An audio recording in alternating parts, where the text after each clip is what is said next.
As the mosaic of documented evidence is assembled, it will show you a communist Vietnamese war machine running on Russian oil, flying in Russian planes, and firing weapons made and transported by Soviet workers whose daily bread is made substantially from American wheat.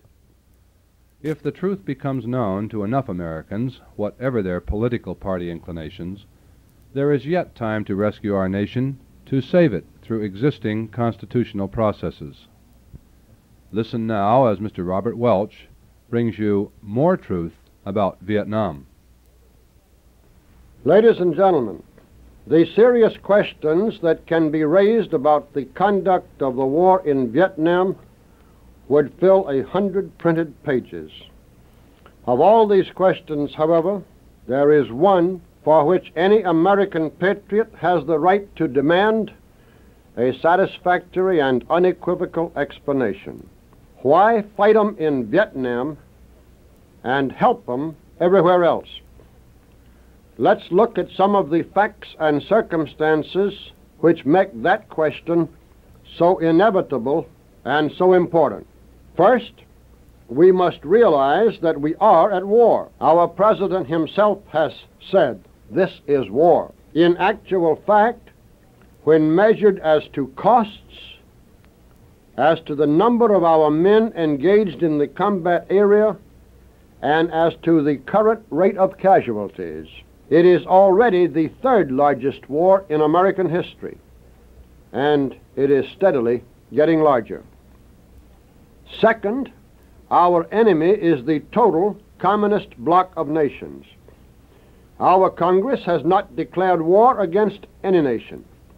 No nation has declared war on us, but the fighting is taking place between North Vietnam and the United States.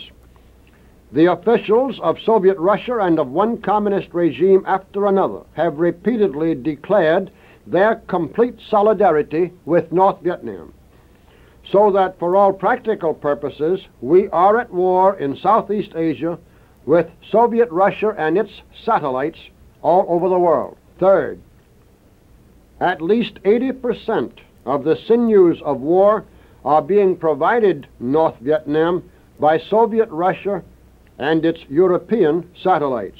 On May 24, 1965, Premier Pham Van Dong of North Vietnam said, quote, "We shall defeat the Americans with Soviet weapons," unquote. It was not an idle boast.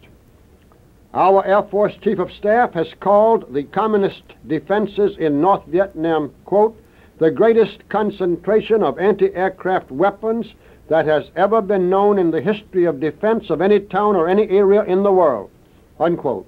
These installations and the training and supervision to make them effective have been provided by Soviet Russia. Here is a statement from the January 30th, 1967 edition of U.S. News and World Report. Quote, "The North Vietnamese war machine runs almost entirely on Russian oil. In the past 18 months, the Russians shipped in 300,000 tons. The Chinese provided almost none. Last month alone, the Soviets shipped nearly 25,000 metric tons of gasoline and oil into Haiphong," unquote. During the last months of 1966, the Soviet Union shipped 100 new MiG jet fighters to Hanoi, thus doubling the size of North Vietnam's Air Force. A full list of similar items would be almost endless. And now we come to the part of this story which at first glance seems so incredible, but which sufficient study proves to be an incontrovertible fact. It is that all of this help to North Vietnam in its war against ourselves is made possible by our help to the Soviet Union and its satellites.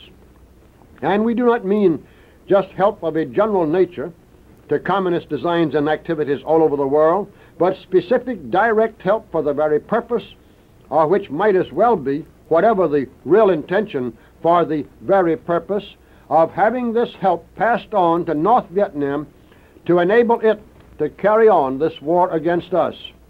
Let's look first at just one sequence of events in support and illustration of so seemingly unbelievable an observation. On October 7, 1966, a speech by President Johnson to the National Conference of Editorial Writers included the following statements. Quote, we intend to press for legislative authority to negotiate trade agreements which could extend most favored nation tariff treatment to European communist states. And today I am announcing the following steps. We will reduce export controls on East-West trade with respect to hundreds of non-strategic items. I have just today signed a determination that will allow the Export-Import Bank to guarantee commercial credits to 4 additional Eastern European countries, Poland and Hungary, Bulgaria, and Czechoslovakia. The Secretary of State is now reviewing the possibility of easing the burden of Polish debts to the United States. The Export-Import Bank is prepared to finance exports for the Soviet Italian Fiat auto plant. End of the quotation from the President's speech. This was not mere oratory. With regard to just one part of such comprehensive assistance to our enemies who have vowed to bury us, the New York Times reported 1 week later on October 13, quote, "The United States put into effect today one of President Johnson's proposals for stimulating East-West trade by removing restrictions on the export of more than 400 commodities to the Soviet Union and Eastern Europe. Poland and Romania have been given special treatment, and in general the result of today's measure will be to extend such treatment to the Soviet Union, Hungary, Bulgaria, Czechoslovakia, Albania, and Mongolia.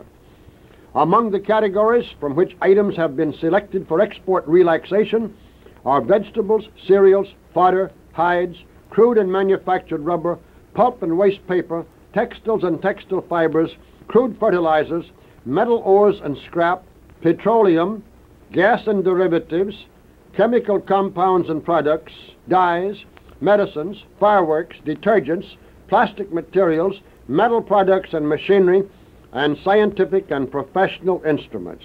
And 2 weeks later, ladies and gentlemen, on October 27, 1966, this is about 3 weeks after the President's speech, you will notice, the Times informed us that, quote, "The Soviet Union and its allies agreed at the conference of their leaders in Moscow last week to grant North Vietnam assistance in material and money amounting to about $1 billion. Poland's contribution will be $30 million, it was said." End of quotations.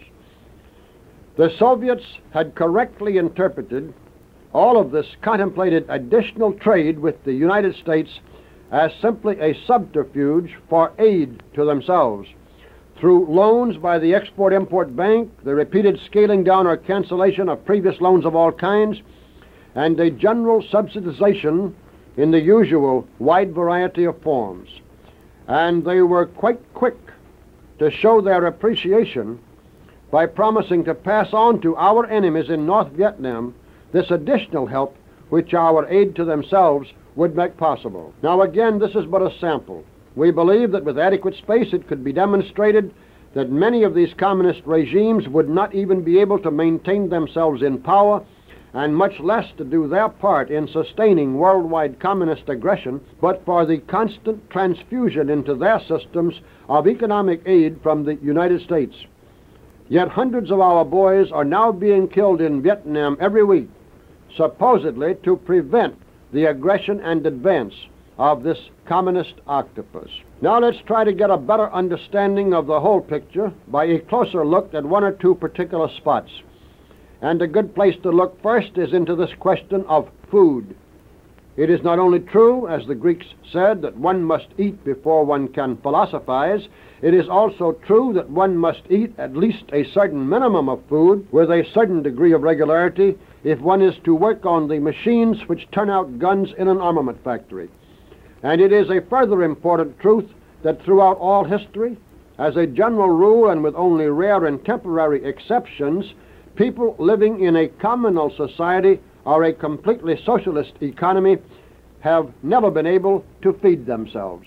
Whether the group was as small as the English settlements at Jamestown and Plymouth Rock, or as large as the Soviet Empire, it has had to feed itself by begging, borrowing, or stealing from others.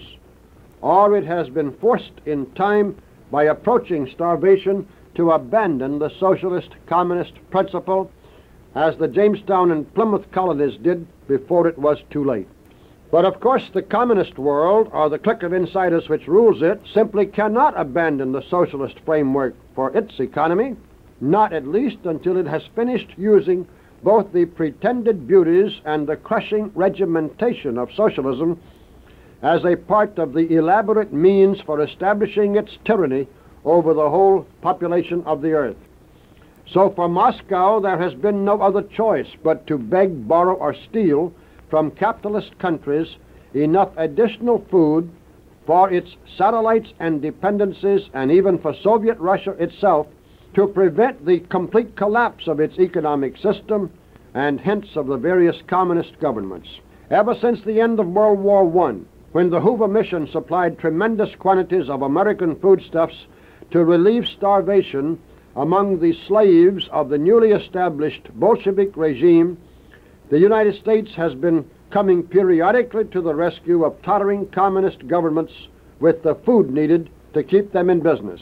Until today, this procedure has become so regular, so continuous, and so accepted that both the fact and its significance are largely overlooked.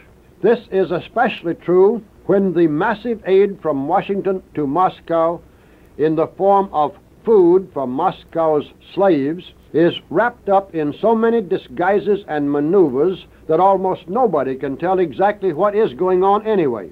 And the mystery created about American wheat shipments to the communist world during the past few years offers an excellent illustration of several points we are trying to make. When I was in Hong Kong last December, 1966, a friend of mine there, who is one of the best informed men on all aspects of the communist conspiracy that I have ever known, made to me a rather startling statement. He said that if the truth were known and you could run down all the facts and put together all the pieces of the puzzle, you would find that every third Russian was now eating American wheat. Now, I cannot substantiate any such statement and do not know whether it is true or even anywhere near true. But let's look at some of the things we do know, at some of the specific items we have been able to find in the records out of all this welter of monkey business connected with American wheat. And any consideration of the subject should begin with a recognition of these facts. 1. The Soviets are extremely sensitive to any suggestion that they may not be raising enough wheat even to feed their own people. 2. Soviet statistics are worth just as little as Soviet promises. And 3. Our government is full of people whose main business in life seems to be to import Soviet falsehoods into the United States and export American substance into Russia. As an illustration of that latter point, our USIA in Washington is right now engaged in a massive promotion for sale in this country of a communist magazine called Soviet Life. They made the mistake of sending me one of the broadsides advertising it. But let's go back to wheat, which is not quite so sickening. Early in 1963, Secretary of Agriculture Freeman, after an 18-day tour of the Soviet Union and its satellites, praised Soviet farm production and said, quote, "They have the ability to feed themselves," unquote. But by the early fall of 1963, the Kennedy administration was promoting a wheat deal with the Soviets. They claimed that such a deal would have many advantages for the United States. But the Bureau of Public Affairs, in explanation of the wheat deal, issued the following statement, quote, "Our country has always responded to requests for food from governments of people who needed it, so long as we were certain that the people would actually get it and know where it came from. The Russian people will know they are receiving American wheat. The United States has never had a policy against selling consumer goods, including agricultural commodities, to the Soviet Union and Eastern Europe," unquote.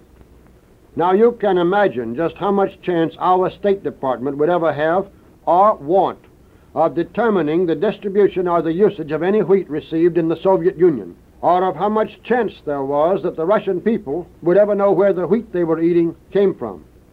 But let that pass, for this pro-communist propaganda by our Bureau of Public Affairs contained one thought that was not in tune with the constantly changing communist line, namely that the Soviets could not feed themselves. So early in 1964, after the wheat had been shipped, incidentally, we began to hear the stories, supported by some reports from the Institute of German Industries in West Germany, that the real trouble had been a deficiency in the Soviet chemical industry, and that all of this American wheat was really needed as raw material for the manufacture of chemical products. Late in 1963, after the deal had all been made, and when Khrushchev spoke to the Supreme Soviet, he made no mention of hungry peoples needing to be fed by the West, but he welcomed help from the West to the sagging and backward Soviet chemical industry. Just why on earth we should help the chemical industry of our mortal enemies, even if we received gold for the wheat as was claimed, that's another question. But in any event, and regardless of the actual uses or intended uses of most of this wheat, a few facts did eventually come to light. Between January 6 and February 20th, 1964, according to a statement by the Department of Agriculture in March of 1964, we delivered to Soviet Russia over 65 million bushels of wheat.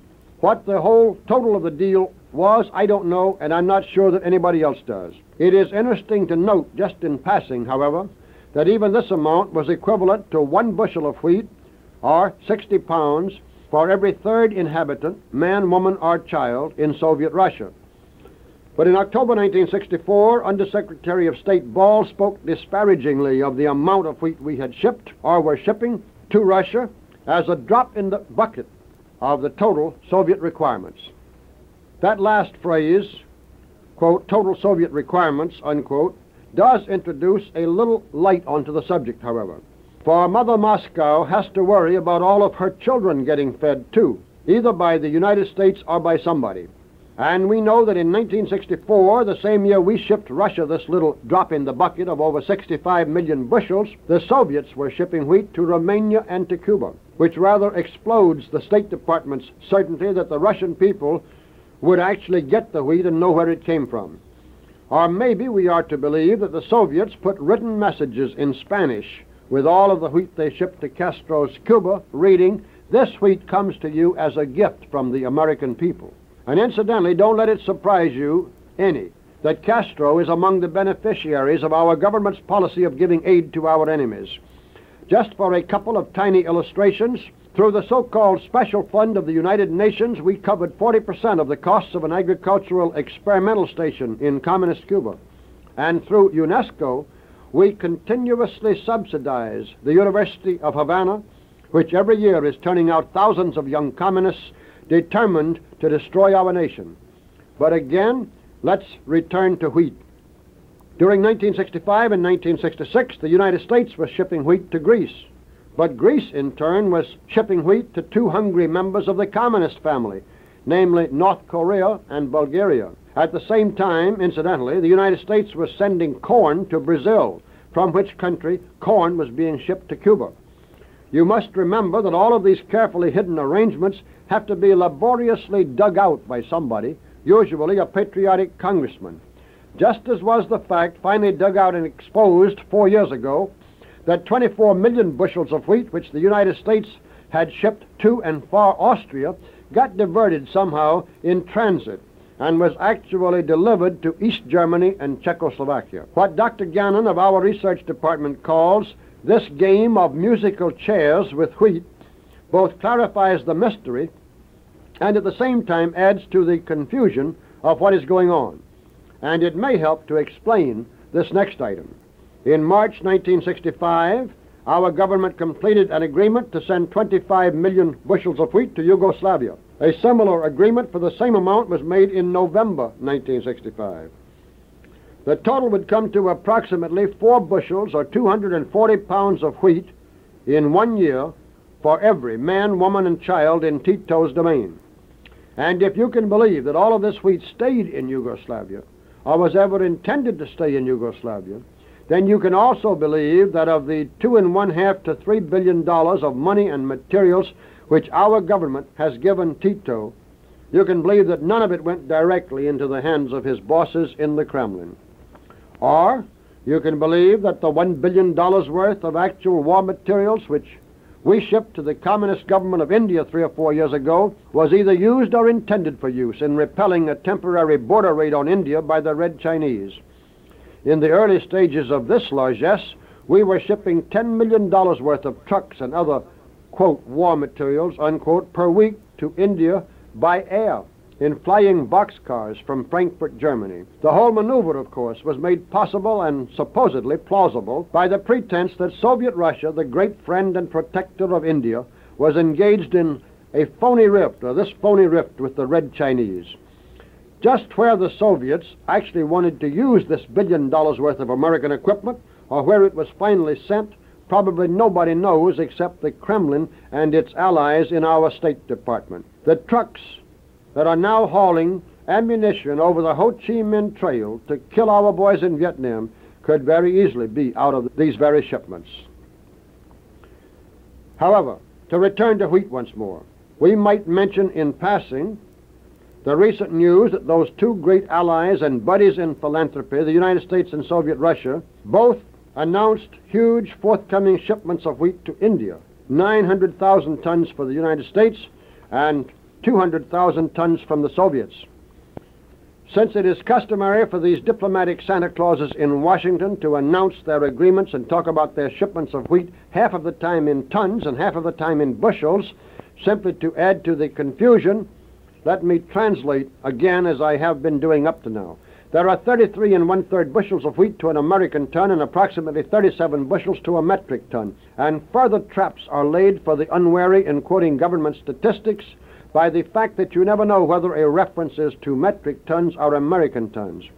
But in any event, the quantities involved here are about 31 million bushels from the United States and about 7 million bushels from the Soviets. And even if the latter amount, the 7 million bushels from the Soviets, ever gets shipped anywhere except in newspaper headlines, it is worth noting that the Soviet consignment of wheat to India equals approximately 15% of the wheat that the United States consigned to just one Soviet satellite, Yugoslavia, in 1965. It is further worth noting also that the amount quoted here for the United States to send to India was really only a very small fraction of the total to which our government has committed us as aid to India within the next year or a little more, and apparently was put down at this quantity to make the Russian contribution at least not look so negligible by comparison. Here is a nice, heartwarming item which shows the real nobility of our would-be allies in the Kremlin. Among other Soviet satellites and dependencies to which we have regularly been shipping wheat for years is Afghanistan. Those shipments have steadily increased until last year we sent that small country 150,000 tons. That is 5 million bushels.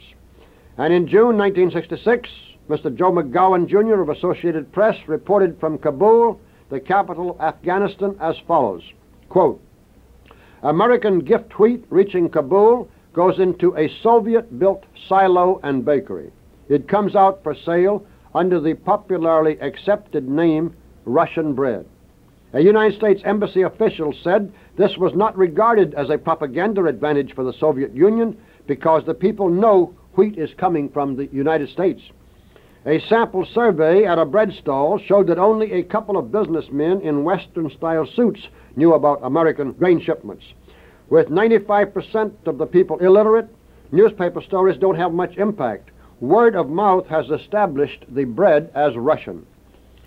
Any comment seems superfluous, except that perhaps I did not hear my friend in Hong Kong right. Maybe what he said was that every third person, not just in the Soviet Union, but in the whole Soviet Empire, was now eating American wheat. For this annual largesse to Afghanistan is enough to give every third man, woman, and child in that country approximately 75 pounds of American wheat per year. In July 1965, the Alan Scott report pointed out that our good friend Abdel Gamal Nasser of Egypt was shipping rice and Soviet arms to communist Cuba in direct and deliberate violation of U.S. Public Law number 488, and that this action coincided exactly with President Johnson's authorization of shipments of United States wheat to Nasser's government in Egypt. There is practically no end to the list of such idiocies or worse, which might be compiled. But we think that the whole situation can be summed up by, and we'll rest our case with regard to wheat with, a dispatch from Poland, first carried in Die Vermerkte Zeitung of Hamburg, Germany, and then reprinted on December 26, 1966 in the Chicago Tribune. We should all be grateful to Dean Clarence Mannion for having publicized this revealing item on the Mannion Forum. It reads as follows, quote, "Weapons of the Polish armed forces are being shipped from Stettin Harbor in Poland in ever-increasing quantities to North Vietnam harbors. While on one side of the Stettin Harbor, American wheat is being unloaded from freighters, on the other side of the same harbor, weapons are loaded which are being used against American soldiers. The Poles receive the wheat from the United States on credit, and they in turn ship their weapons to North Vietnam on credit." Unquote. And if Washington can give aid and comfort to our enemies in any plainer fashion than that, we don't know how. We are bound to agree with that great American Ezra Taft Benson, who is always slow to anger and restrained in his statements. But in his speech before the Freedom Club of Los Angeles on Tuesday, February 7, Secretary Benson spoke of, quote, "what appears to be a deliberate and determined effort to provide our enemies with the means to kill our sons," unquote. What else can you call it? And how long are the American people going to allow this idiocy, or worse, to be continued? But please do not think that our help to our enemies is limited to feeding them. In fact, that is probably a comparatively minor part of the act. As Tom Anderson has pointed out, our State Department has made Russia, so far as the Soviet regime has any strength or substance at all. We have been steadily exporting factories, food, equipment, and American know-how to Russia and her satellites. Right now, as Congressman Glenn Lipscomb pointed out in a speech which appeared in the Congressional Record for October 17, 1966, a whole vast new automobile industry is being established in Russia for the Soviets, technically or theoretically by the Fiat Company of Italy. But, as Lipscomb quoted from Forbes magazine, quote, "3/4 of the machinery that Fiat installs for the Russians will come from the United States, either directly or indirectly through European subsidiaries and licensees of American firms. It will really be the United States that puts the Russians on wheels," unquote. And just to make all of this official policy, on October 7, 1966, President Johnson announced the Export-Import Bank is prepared to finance exports for the Soviet-Italian Fiat auto plant, unquote. It is no wonder that, as John Stormer reminded us, on September 27, 1965, Soviet Premier Kosygin told the Central Committee of the Soviet Communist Party that hope for the Soviet Union lay in making, quote, "wider use of foreign technology," unquote. And Dr. Werner Keller, author of the great book The Bible is History, was quite correct in his more recent book, East minus West equals zero, when he stated, quote, "the present position of Russia, had she not been taught, helped, and supported by the West, would be unthinkable. Even at this moment, Russia can only keep up by the continuous theft and exploitation of every new development in the free world," unquote. Especially with regard to American technical and industrial knowledge, there seems to be no limit to the determination of successive administrations in Washington to teach our Soviet enemies everything we know and give them our every secret. In the current April issue of American Opinion, Dr. Medford Evans has just established beyond any doubt that the Roosevelt regime gave the atomic bomb to the Soviet Union and in fact kept the Soviets fully advised on our progress in connection with this greatest of all military secrets from the very beginning. And there has been no change in this policy since. The first so-called cultural exchange with the Soviet Union was initiated by President Eisenhower in January of 1958, only 14 months after Khrushchev's bloody subjugation of Hungary. The public has had the impression all of this time that these arrangements, which are deliberately and deceptively labeled cultural exchange, mainly deal with the trips of symphony orchestras, ballet companies, and similar entertainment. But nothing could be further from the truth. The real meat of the scheme lies in the fields of science, technology, and industry. Let's look briefly at the fifth such exchange agreement, which was released by the State Department about the 1st of April, 1966. A part of the text read as follows, quote, "Both parties agree to provide exchanges of 5 to 6 persons, which number may be increased by mutual agreement, for periods of 3 to 4 weeks for the purpose of familiarization and exchange of experience in the following fields. 1. Gas industry. The design, construction, and exploitation of gas and gas condensation deposits, construction and operation of storage facilities for gas and gas deposits, exploration for helium, and the extraction of helium from natural gas."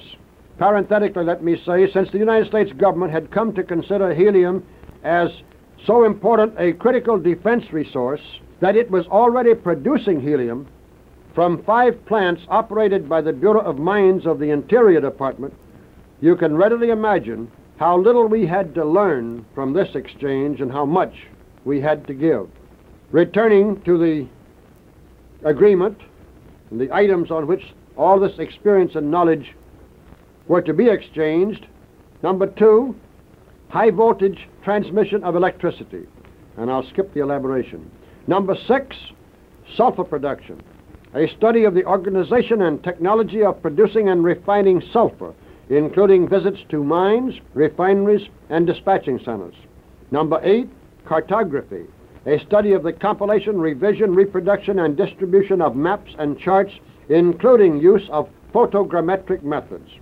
11, electronic telephone and telegraph communications, familiarization with production and operation of electronic wired telephone and telegraph communication systems. Number 12, please note, metallurgy, smelting of ferrous metals, production of hot and cold rolled steel, pipes and metal products, and products of heat-resisting alloys, including visits to research centers for study of scientific methods in metallurgical industry and thermomechanical processing.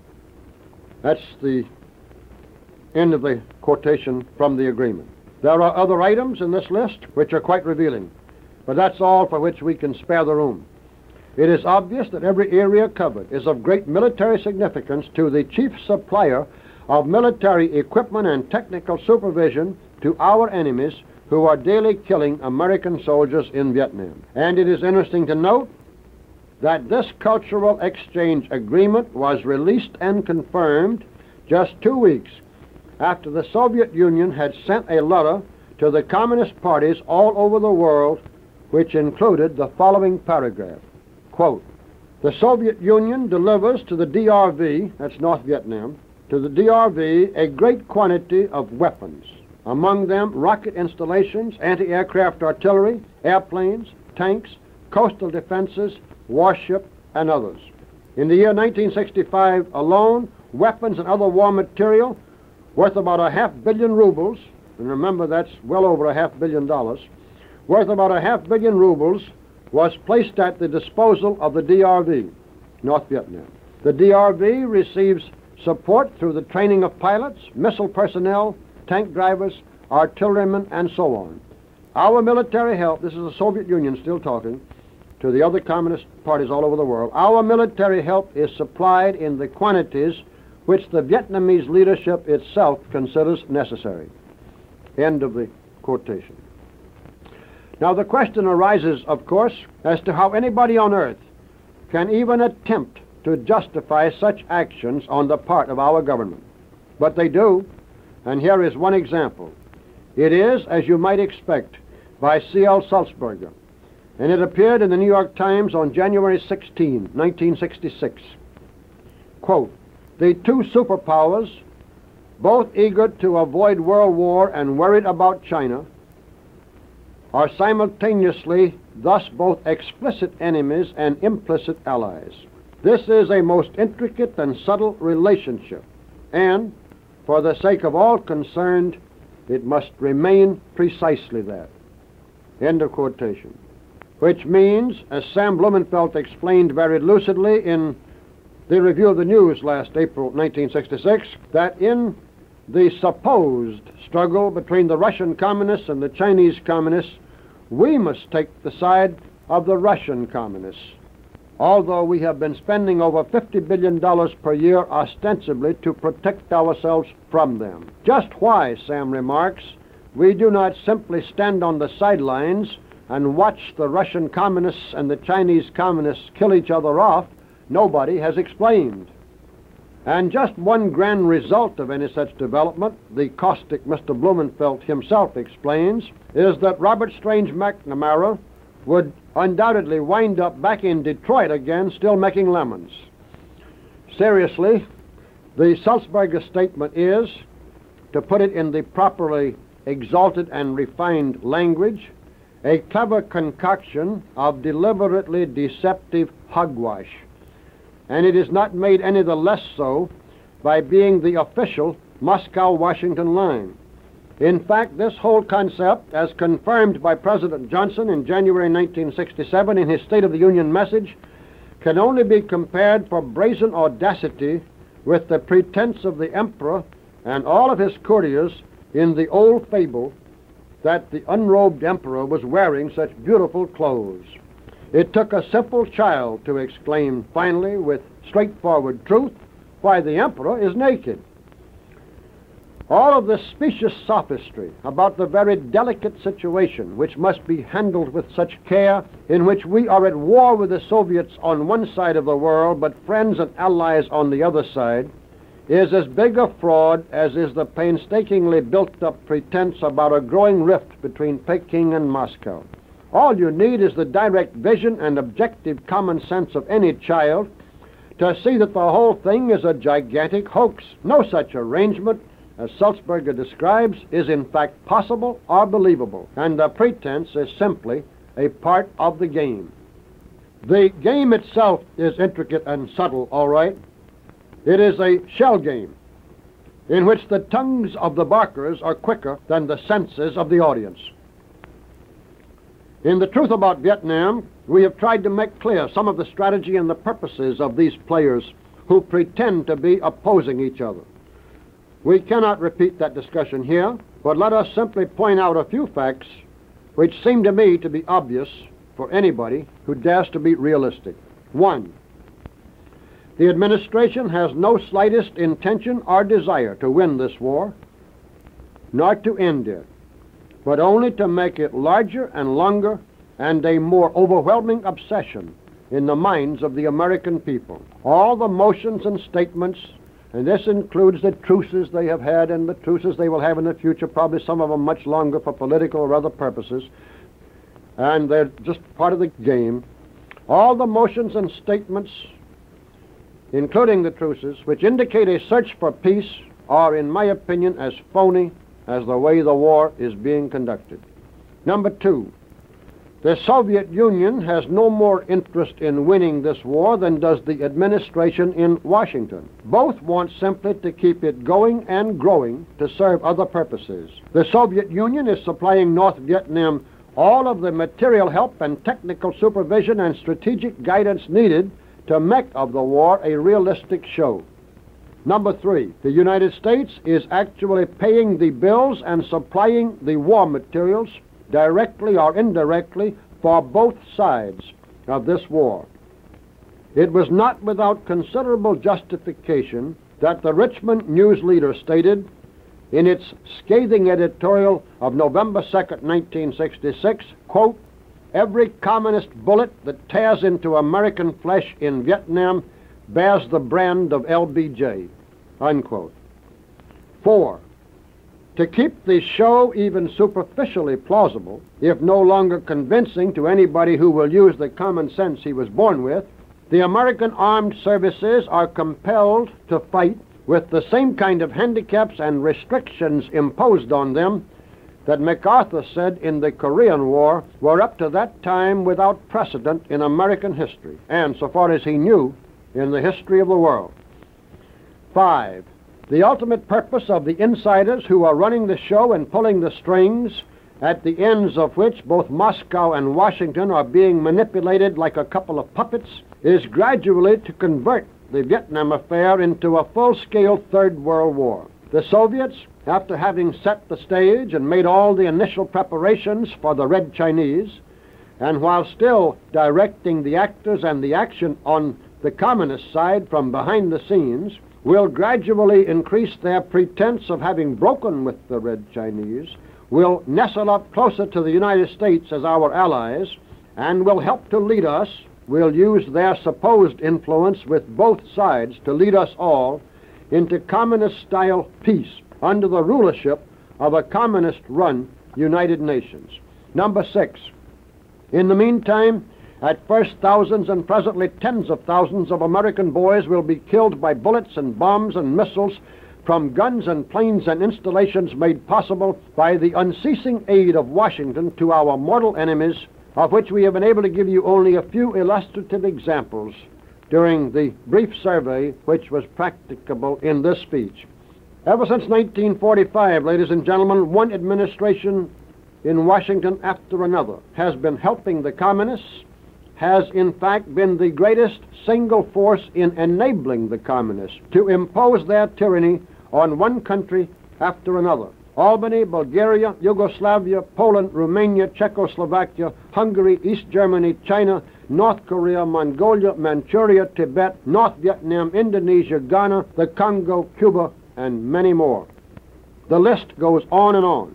But now these same forces in Washington are visibly making their long-expected moves towards imposing the same brutal tyranny on the American people, and, in plain language, are playing the American people for a bunch of gullible suckers as a means of doing so. And it's time to tell them, in no uncertain terms, you can't get away with it. To come out where we started, let us emphasize that the very first thing to be done to make good on this declaration that they can't get away with it is to put a stop to all of this aid to our enemies. For that purpose, we have prepared a petition to the American Congress. It begins, we respectfully urge every member of the House of Representatives, and both the Senate and the House as a whole, to exert their authority and use their influence in all honorable ways for the following purpose: to have this administration stop, promptly and completely, giving aid in any form, directly or indirectly, to our communist enemies. Copies of the petition are available at $50 for $1 postpaid from the Review of the News, Belmont, Massachusetts, 02178. That's the Review of the News, Belmont, Massachusetts, 02178. We hope, need, and expect to make this the most massive plea by petition ever directed at the American Congress. Whether we can do so or not will be largely up to you, and the lives you save by helping us may well include your own. Thank you.